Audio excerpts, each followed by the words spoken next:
Good morning, Jesus Center. We're praying this vitamin boost brings timely encouragement into your life today and enlightens and empowers you to be the amazing person God made you to be. We love you. As a church, we're going to be talking about the presence of God for the next 3 weeks here in our Operation Acceleration. And so we are going to talk about different presence people during our vitamin boost. And the person that I really kind of based this entire series, Presence People, on was Brother Lawrence. So we're going to talk a little bit about his life and glean from his relationship with God and his understanding of the presence of God.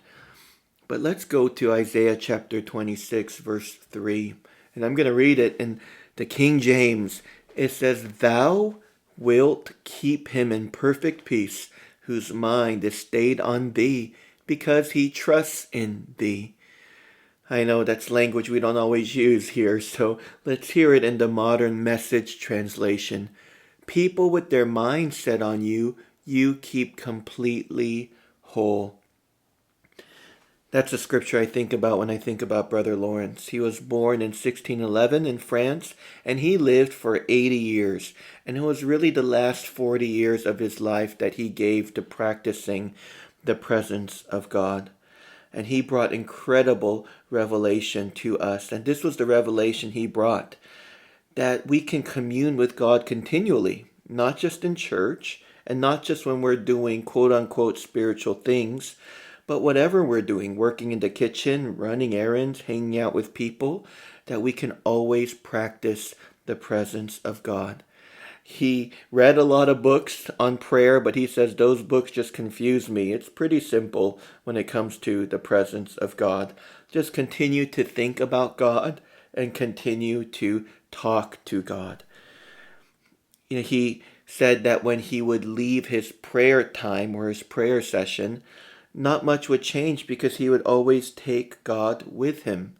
He was going to continually practice the presence of God wherever he was, and he found that to be a key to joy. And Brother Lawrence would use his imagination even and just picture God before him, and other times he would just picture God in him. So Brother Lawrence saw that all of the spiritual disciplines were just a means to an end, and that end was getting in the presence of God, being in the presence of God. He believed that if we would just get into the presence of God and live in the presence of God, that diseases would dissolve. And I believe he was talking not just about physical diseases, but the dis-ease in our own souls. So how did he live his life as a presence person? Well, he really believed that God was with him wherever he went, and he could always acknowledge God, connect with God, but he was also very love-driven. And this is what was written in the book, Practicing the Presence of God, which he didn't write, by the way.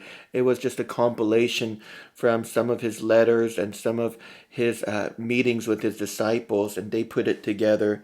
But he says, "I have resolved to make the love of God the end of all of my actions."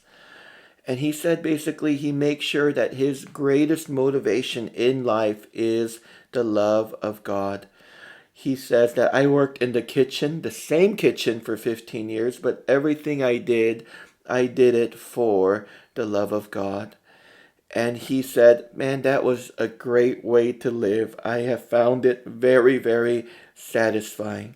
He says, don't live to please people. Don't live to impress people. Just do everything for the love of God.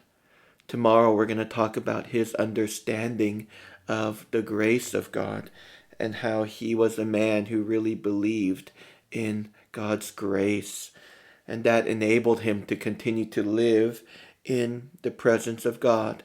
Now, before we wrap up here, I just want to share with you something that Brother Lawrence taught.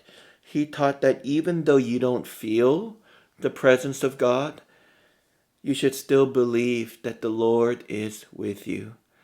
He says don't base it off of feelings. He says feelings will come and go, but the Lord is there. And so we just need to continue to engage the Lord. So I want to encourage you today to continue to think about God and talk to God, even outside of your prayer times. Thanks for listening to today's Vitamin Boost. Have a love-filled day, and we hope to connect here again tomorrow.